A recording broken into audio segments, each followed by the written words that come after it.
Alright, what's up y'all? My name's Tim Ream. I'm here today on the 93rd day of the spring cut. Gonna be doing chest and biceps today. Got 5 exercises planned for chest and then 3 exercises planned for biceps. That being said, not gonna be any crazy changes to the routine. Just gonna make sure we're really pausing in those deep stretch positions and in a good contracted position too, and just kind of really driving home these reps, doing some good feeler and warm-up sets as we get up to those heavier sets that we're going to move into. I do want to address a couple comments that we have had in the comment section. They're asking me about my diet, macros, and you know, eating healthy and all this stuff, so I'm going to try to break that all down today. That being said, I'm going to start with these workouts and I'll get into kind of some of that stuff as I feel like I need to. So I'm not talking about those strawberry candies. You know those wafer cakes? They're like a rectangle, and they got like a wafer on top and a wafer on the bottom, and then they got icing or whatever in the middle. Joe, you know what I'm talking about. They come in like chocolate, vanilla, and strawberry. Fuck yeah, bro. Those things are good. Fire. Yeah, I remember those from my grandma's house too. Yeah. I love them. Joe, you like those? Me too, man. I like snacks too, bro. Not quite those. They are similar to those, but that's multi-level. That's really the bougie line. That's bougie. Yeah. These are like just little rectangles. We're talking about the blue card kind of. Yeah. The EBT guy. Yeah. Yeah. That's what I'm saying. All right, man. Let's make some people better. I'm running around with black cards. I got the blue card. You know what I'm saying? All right, man. Let's make some people better, man. Guys, I got 3 good ones for you. All right. You always do. Hey, man, I do my best. I know. So let's knock these out, guys. Andy, question numero uno. Hey, Andy and DJ, thanks for answering my question. really just been trying to take my time and get the most out of each of those movements. Furthest, deepest stretch that I possibly can. And then not in a resting position where the weight's taken off, but right to where it stops, just to stay in that constant tension zone. Now, you'd be surprised that whenever you get good at the movements and you start doing quality work, how much quantity you can take out of there. So this comment that I had is actually just one comment. It was by first name, middle name, last name. And this video is going to be posted probably, 3 weeks after he, asked the initial comment. I'll refer him back to this video. It said, does eating healthy and only drinking water get fast and better gains? Eating healthy and drinking water is a big part of getting into shape. The biggest thing that I've found in my own, weight loss journey or whatever, it's finding your maintenance range of calories, okay? And if you can find how much your maintenance calories are, then you know how much, if you go over, you're going to be gaining weight, but if you go below, then you're going to be losing weight. So yes, drinking water and eating healthy is important, but if I'm still in a calorie surplus, but eating healthy, I'm still going to gain weight. So I've got to find that before anything else. And then if I do drink water and eat healthy, if I'm in the calorie deficit, then I'm losing weight, and then that's actually really, really counting for something. There's a couple different ways to find that, and I'll let you know here in a second. Can live in all different places, and they need to be someplace where they're going to fit. Not everybody is made to operate at a high standard all the time. I have a saying that I use, and it's very simple. The world needs fry cooks too, okay? The world needs people to make the fucking French fries, and that's okay. Just make some good French fries. Do the best you can. So I can understand where a business owner will get in the habit of allowing people to stay, but that usually comes from you caring about them and also you believing that you're their only chance at really getting where they want to go, which is inaccurate. And it's not a negative way. A lot of times employees perceive that to be negative, no, it's just that I believe in what I'm doing. So I can help somebody get really dialed in on what their diet should look like and all that stuff, but I don't really know this person's situation, so I'm going to give it more vague and broad terms. In finding your maintenance calories, you can do it a couple different ways. You can take, for a man, you can take basically your body weight and multiply it by 15. And that'll be your basic, get you in the ballpark, maintenance calorie range. And from there, you just need to keep a track of your weight. And if you're going up in weight, then you should probably drop it until you cease gaining, right? And you're even. Then that's your maintenance calories. So that'll get you in the ballpark, and you'll probably still have to adjust it from there, but that'll at least get you in the game. And then another way to do it is weigh yourself on day 1. Log everything you eat, all the way down to your condiments, sauces, everything, for the next 5 days. And then on day 5, you're going to weigh yourself again and see if you gained weight or lost it. But that being said, you're going to add up everything you ate for those 5 days, and then you're going to divide that by 5 and find your average maintenance calorie range. Right there, that's how to find your maintenance calorie range. I don't know how big you are, as far as like if you're really overweight or you're kind of just in, a few pounds overweight. I don't know if you're trying to gain it, I don't know, but I'll assume that you're probably trying to drop a little bit of weight, but I'll go into that here in a second. When I first used it would have never caused that. So I think this person, at 20 years in, you have definitely progressed to the point where you need to be. And I think now you're feeling a little bit guilty for just snap, firing through. But the reality is, dude, I actually think that's a super healthy way to run things. I think that you have to be very careful about people poisoning the well, poisoning the culture well. And the truth of the matter is if you want to attract A players, and an A player comes into your studio or comes into your business, and they see a bunch of C players, they're not going to like that. All right? Okay. So it's very important. So I'm going to assume that you're, not too far out of shape, right? They say that you want to lose anywhere from 1% of your body weight per week. Obviously, if you're 300 pounds or 400 pounds, then that's going to be less. But if you're in a relatively moderately healthy kind of body range composition, then 1% probably wouldn't be too bad. If I'm 200 pounds, if I can lose 2 pounds a week, then that's probably a pretty good target. Also, I'd like to say that if I'm 250 pounds, but if I'm wanting to get down to, say, 205, you want to feed the lean body mass that you are. You don't want to feed 250 pounds. You're trying to lose that. All right, there's a 35 pound, what is that? Let's say 45 pound weight difference there. So if you can feed that lean body mass versus the entire complete body mass, and I think that's been very beneficial for me too, just feeding the man that you want to be and letting the other person just starve out.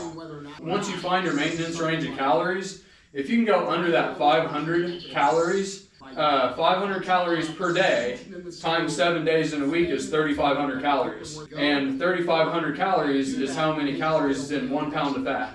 So just at a negative 500 calorie deficit, you're going to be losing 1 pound of fat on average per week. If you go into it 1,000 calories, then you're going to be losing 2 pounds a week.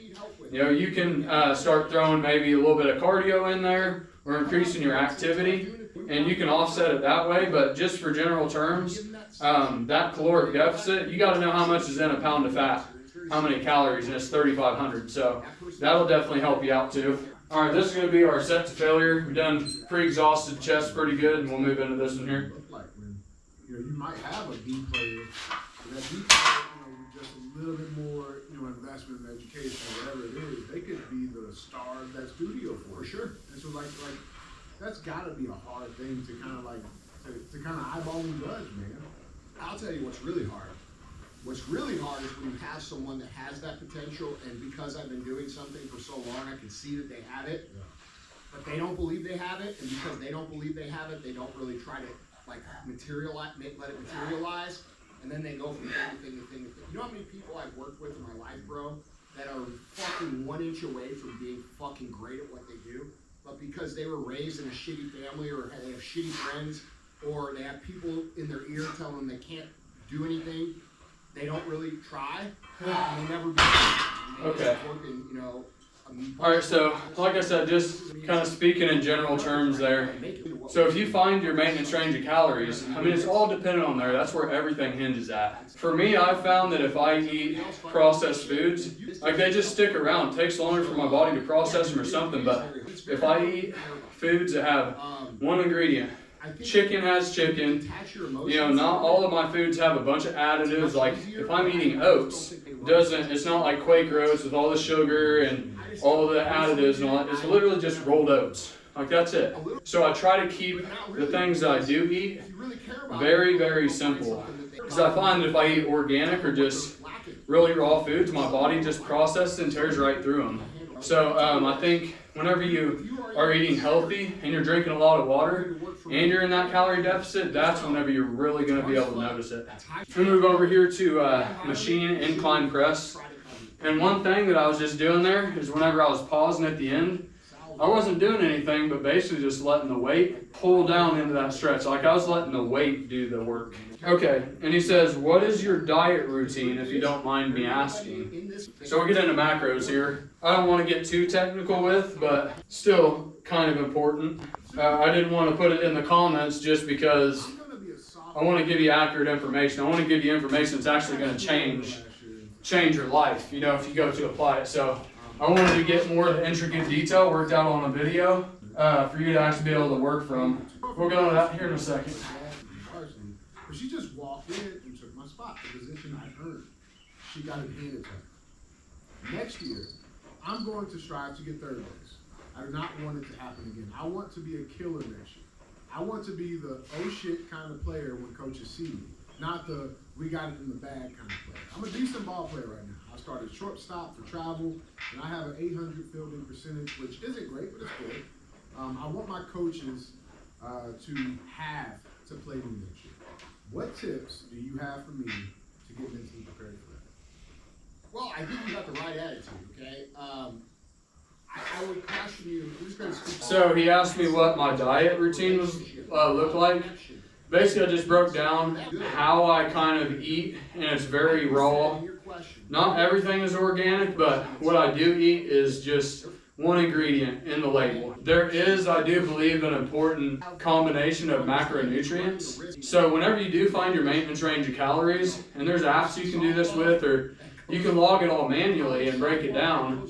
Get on the internet and figure out how to do it. I'm not going to do all the calculations here, but if you can stay, you know, either you're doing your lean target body weight, and that's what you multiplied by 15, or you're multiplying your entire weight by 15, and then you're going to drop calories from there. Whichever method you decide on, you're going to do 0.8 grams of protein per pound of body weight, and then you're going to do 50 grams of max, and that's max of fats, and then the rest is going to be carbohydrates. And I would like to make an important point too, that if I'm bulking or I'm cutting, I might add a little bit more emphasis on protein or fats in each one of those scenarios. But really, the only thing that's really going to change, if I'm bulking, I'm probably going to bump up the carbs. And if I'm, cutting, then I'm going to, bump the carbs down. So it's basically going to be kind of on a sliding scale, whether I'm bulking or cutting. So that's been pretty much my macros that I've stuck with. I've stated about I'd say consistently about a 750 calorie deficit. So I ain't even going to try to do the math. I mean, over 100 days, that'd be 75,000 calories divided by 3.5. I know that I have lost about 22 pounds at this point in the last 90 days. So I think it's 1.7 pounds a week. And I'm a smaller guy, but like anything else. So if you want to be where you want to be next year, like you say, and I believe that you do, you're going to be listening to this show to get better. You need to put in a lot more reps than that person's doing. Whatever you think that person's doing, I would do 50% more than that. Take 50% more ground balls. Take 50% more batting practice. And by the time that game comes around, especially at your age, you're going to be further developed than that person will. It's very easy to develop in sports when you're at that age if you're just willing to do more work, because that's what it comes down to. When you're developing your motor skills. You got to think of that there's actually underlying causes. If I'm overweight, then there's actually underlying habits beneath that I've accumulated over time that have me adding weight, right, or gaining weight. And it's my diet, maybe lack of activity. I'm in stressful environments, I'm emotionally eating, whatever they are. There's the thing, you can diet for 90 days and get down to, a target body weight, but if you don't ever get those habits out of there and replaced with something else, then I'm going to probably revert right back to that same bullshit. So I find that instead of setting oh, I want to do this in 90 days or whatever. I find that I would rather make slow progress and actually build a good foundation. I'm weeding all those things out that need to be out of there, and by the time I hit, 120, 150 days, a year, I'm starting to really get some good habits accumulated, and I'm starting to really make progress, and I'm building out my foundation, so whenever I put weight on it, then it doesn't crumble. Most people try to move fast in the diet game. They'll go good for 3-4 days, 5 days, and then they'll have a cheat day that blows it all. So I find that not trying to lose too much weight too fast is going to be very, very key. Like, I'd rather have slow progress, but sure progress, rather than fast, inconsistent progress. Okay, so this is something you're going to want to take your time with. I don't know your willpower, I don't know what type of character you have, but I think it's important to realize that there's got to be some actual habits that have to change, and redoing those, you might be redoing years of work in 90 days. It probably ain't going to be totally sufficient, so I would just recommend too that you try to address the underlying habits underneath the actual weight gain itself or whatever. So in reversing those, and I'll say that habits are not broken, they are replaced. You got to just put something in its place that is a good habit that is going to get you onto where you want to go, and then it's just about implementing it, and you fall off, okay, you get back on track. But eventually you get off track less and less and less until it's just an ingrained habit. So that's another thing. Don't try to lose too much weight too fast. All right, we're going to take this step to failure here. Would much rather come from less skill set and less blessings, because it forces you to develop the work ethic required to maintain and become great, versus someone who's born with the natural skill, who doesn't appreciate it, doesn't learn that way of operating over the course of time. So a lot of times when you're younger, you look around, for example, like in business, people will say things like this: oh, that guy was born with rich parents. His parents, dude, when I was starting my business, bro, there was all kinds of people Didn't get that many on that. I think I got like 5 and a partial. All right, we're going to move over here to dips. I'm going to keep trying to kind of break this down, how I'd go about it, and how I did go about it. This really is how I went about it. With kind of some alternate variants, I'm trying to make it to where it's more applicable maybe to somebody coming in here and ain't been working out for the last year, that's kind of new to it. So trying to break it down simply and in a way that will stick with you. Trying to think of some other aspects. Get them through.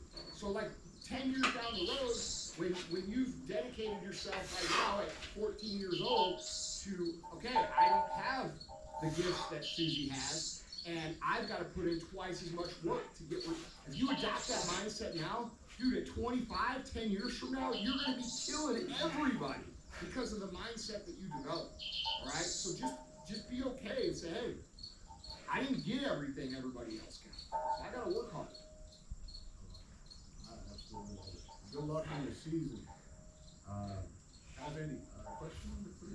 Very final question, guys. Dear Andy, I've been wrestling with your concept of aggressive patience recently, and I'm wondering if you could just dive deeper into it. I am 19, a full-time employee in a full-time college sophomore studying software development. And one other thing too is, I don't know how big you are, but doing cardio, this might be super, super hard for you. Most people don't realize that if you just get out and walk for like 45 minutes or an hour, you're going to burn 300 calories right there. So if you've got that calorie deficit or that maintenance range of calories, and you go into it 500, below it 500 calories, and then you walk on top of that, and that's kind of added to your normal daily activities, now you're at 800 calorie deficit, right? So you'd be surprised at what walking would do. Walking, let's say 300 calories over 7 days. I mean, what are you at? 2,100 calories? It's another half pound of fat right there. So it's all about making these incremental changes and micro adjustments. And I'm assuming that you probably want to maintain your muscle mass and lose weight at the same time. Well, if you try to lose too much weight, like I was saying, for one, it might not be maintainable, but also the more that you start to drop weight, bigger calorie deficit that you get into, the more cardio you get into, the more of a chance that you have for losing muscle. So If you're wanting to keep muscle too, then you're going to want to be having a strength regimen in there too.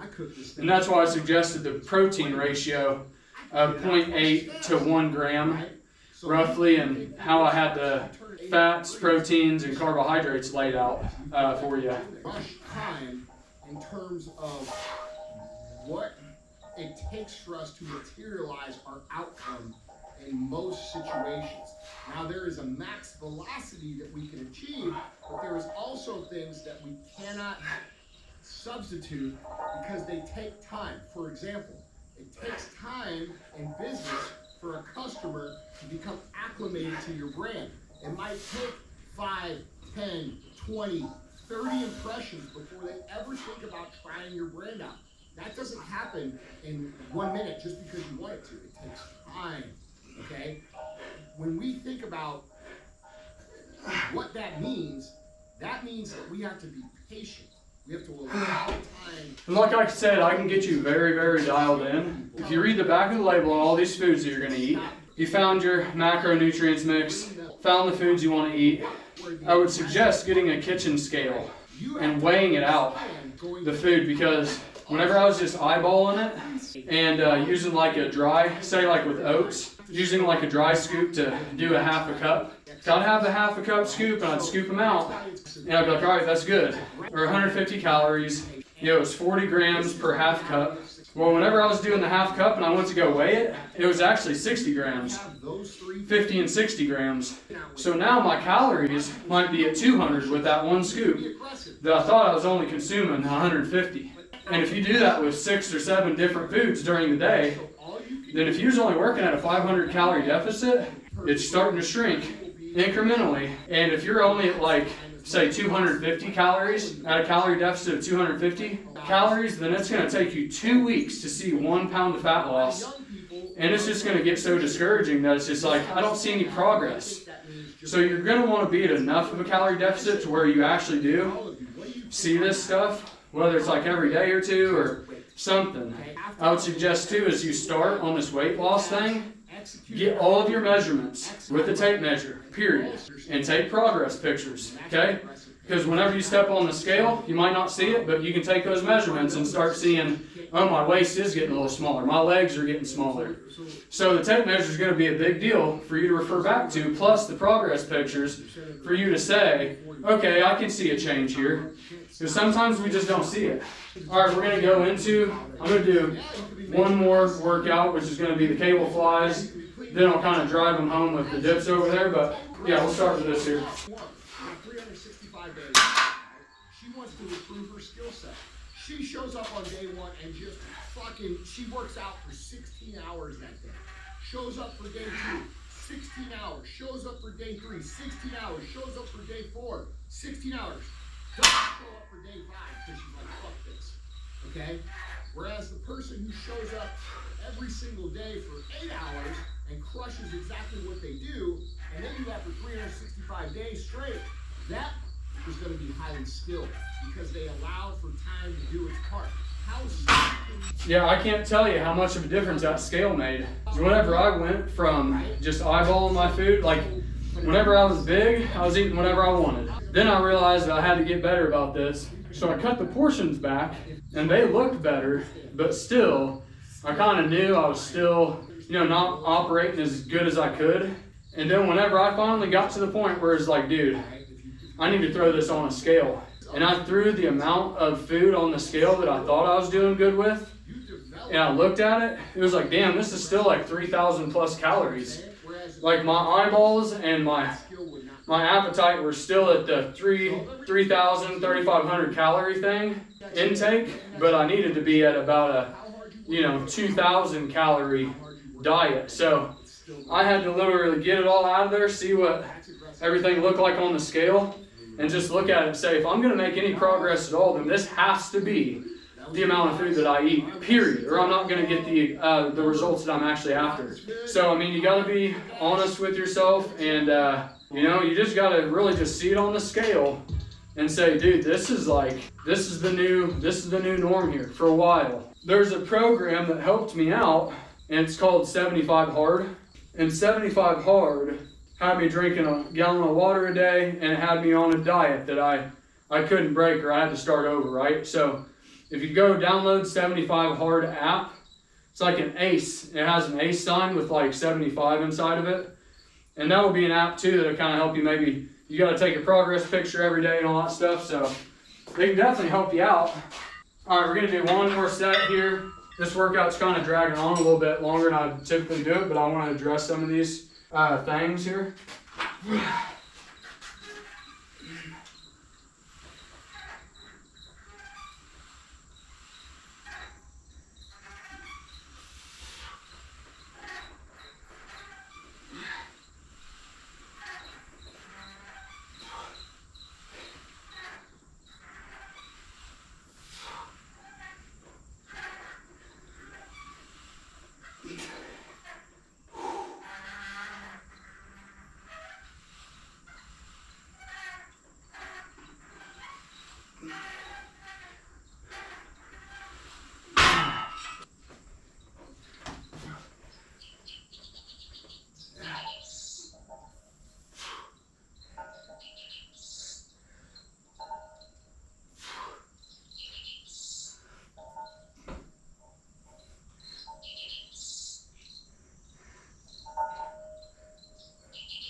Okay, in the first 75 days, you guys see me prioritize abs and calves a lot in all those videos. Those have taken the back burner, and I'm putting those on my day off. So I've got 3 days where I'm off a week, and I'm doing chest, or I'm doing calves, abs, and forearms on those days. But the reason I say that is because you might think, oh, I might need to start training abs. You can train your abs. That's fine, you can do that. But the thing is, it doesn't matter how much ab training you get, or you do, if you're still fat, you're not gonna see it, period. So the biggest thing to get your abs in, most people don't realize, you can't just come into the weight room and say, okay, I worked out really hard, and then go home and reward yourself with food. Like, you still gotta be on that calorie deficit in your calorie range, or else it's just not gonna work for you. So what I'm trying to say is that really, abs and stuff is not priority. It's getting the diet down and the calorie deficit down, because if you got all the fat in the world, it doesn't matter how conditioned your abs are, you're just not going to see them. So really, your diet and your strength training should take precedence over any ab training. You can do them, but I'm just throwing that out there that it doesn't matter, you just won't see them.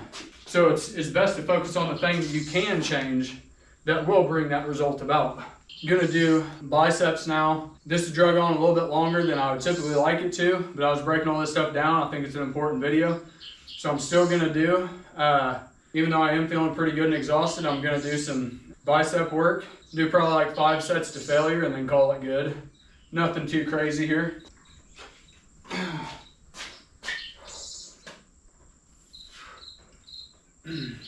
Had somebody in the comments, I was talking about, I don't remember what I was talking about, but they were basically like, those were warm-up sets. And I was like, I can unequivocally, 100%, without a shadow of a doubt, say that those were warm-up sets and not working sets. Because I was the one in the video actually doing them, okay? So I just think it's crazy, man, that people will comment. And it is what it is, bro. But people will comment on videos. It's just like, I've addressed that, dude. One dude was like, what is this, bro science? Like, dude, well, I mean, it's a pretty well-established fact that you got to go past failure to stimulate muscle growth. If I just lift the same exact weight for the same exact reps that I've always done, then you don't give your body a reason to change. So you have to do something either in weight, reps, duration, some sort of stimulus that's something more than what your body's used to create the adaptive response. That ain't bro science, dude. It's like, what the fuck, man? But it's just like, with these comments and stuff, I know that what I'm saying is true. So if you put a dislike there, it's kind of like, okay, like, you just don't like the content, you're into something else, I'm totally fine with that. That's cool. No big deal. That doesn't hurt me, you know? Or there's the other side of the spectrum where I know I said whatever, what I said is true, but if you're saying, oh, I don't like that, then that's a you problem. So it just totally takes the weight off my back if I know that I'm actually sharing things that are actually beneficial and can give people a change in their life. So it's like those kind of comments just roll off my back, because it's like at that point, if I said something true and you don't like it, then you're just a dumbass. That's on you, bro. I don't know what to tell you. I'd usually kind of start with my highest weight and then drop back, but I'm going to pyramid up today. Probably do like 3 sets on this, and then, I don't know, maybe one other exercise. I don't know what it'll be just yet. Start going 2 sets to failure here.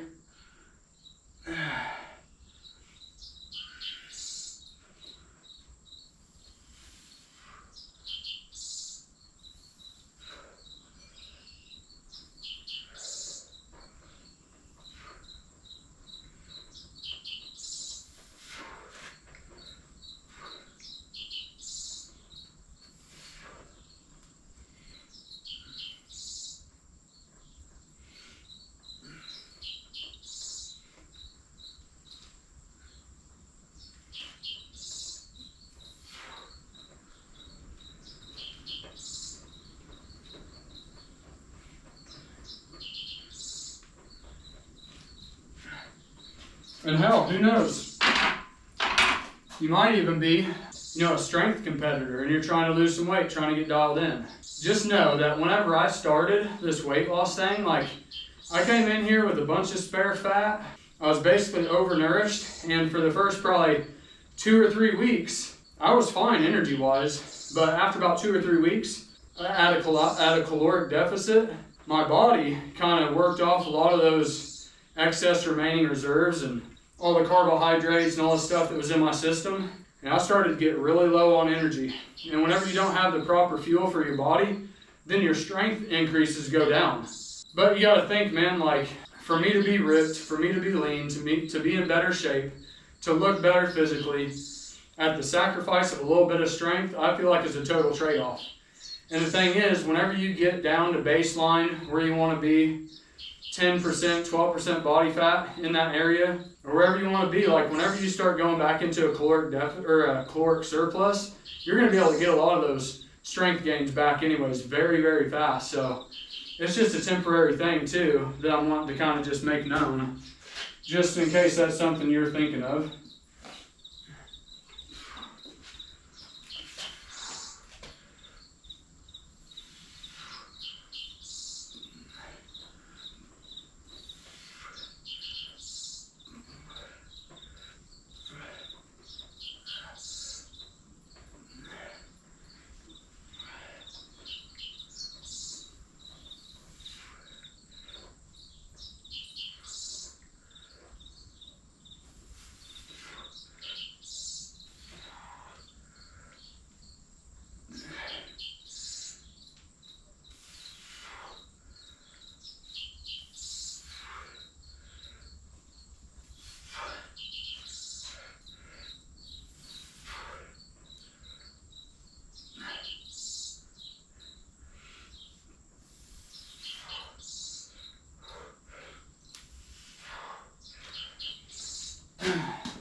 And I will just let you know that you can go to the About section in my YouTube page. I've got my email in there. If you got more questions, then email me, and we can like set something up, a call, or go back and forth an email or whatever.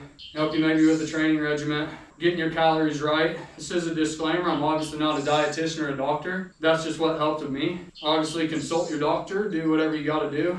These are just suggestions and how I went about it. I don't know how old you are either. Medications, I don't know what you got going on. But, and I'm not telling you what diet to stick. No carbs.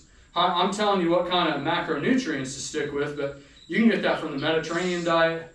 You can get that from any type of diet you want. I'm just saying, you need higher protein, your fats. I'm just giving you some basic macronutrients to stay with. And that's going to be any diet you choose. So it doesn't matter. We'll get into this. This is a good one too.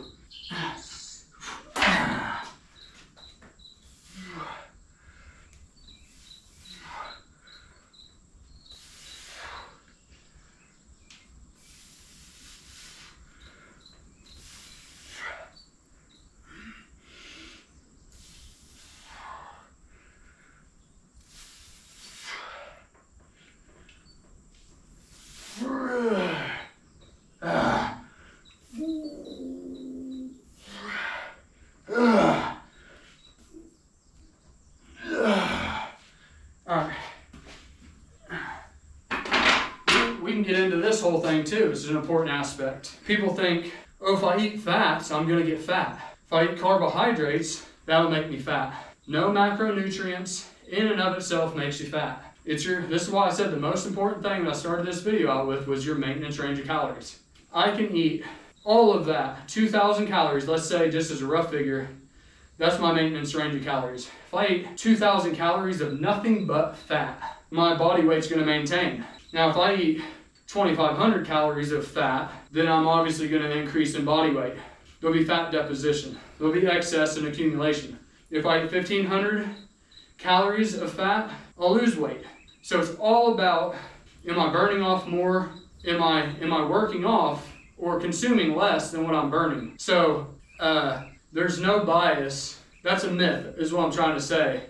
The macronutrients don't make you fat. It's a caloric surplus that makes you fat. So the reason I say a gram of protein, 0.8 to a gram of protein is going to be fine for your calories and body weight, is because you want to maintain the muscle mass rather than lose it. And by doing the strength training, you're going to give it a reason to stick around, because if you go into that heavy calorie deficit and you aren't doing any strength training, then basically your body is going to be looking for an energy source somewhere because it doesn't have what it needs, and it will go to muscle first and try to start catabolizing the muscle. So I don't want to make this too complicated for you, but if you want to maintain your muscle while you're doing this whole thing, then you'll want to have your protein intake a little higher in the range that I just said, and be doing strength training at the same time, probably at least 3 times a week. I'd say that's pretty much a pretty good breakdown of how I would go about it. And that's me fine-tuning some stuff too.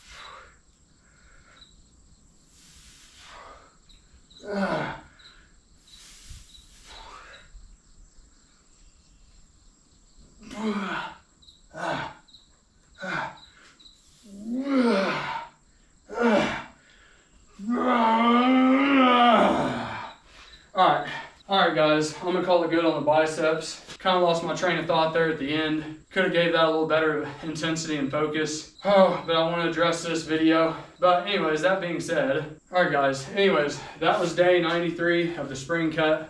Appreciate you guys who are following along with me, engaging with me in the comments. If you like the way that I break down the workouts and the way I take you through them, I just ask that you would please share, like, and subscribe. If you guys don't like them, that's all good too. We'll part as friends. I'm going to start extending some of my knowledge to you guys, so if you want to get a hold of me for like diet plans, get your macros right, get a training regimen, figure out how to lose some weight, go to the About section in my YouTube page and give me an email, or leave me a comment or whatever in the some of the videos or whatever. I'll get back to you. But anyways, that was day 93, chest and biceps, and I will see you guys later.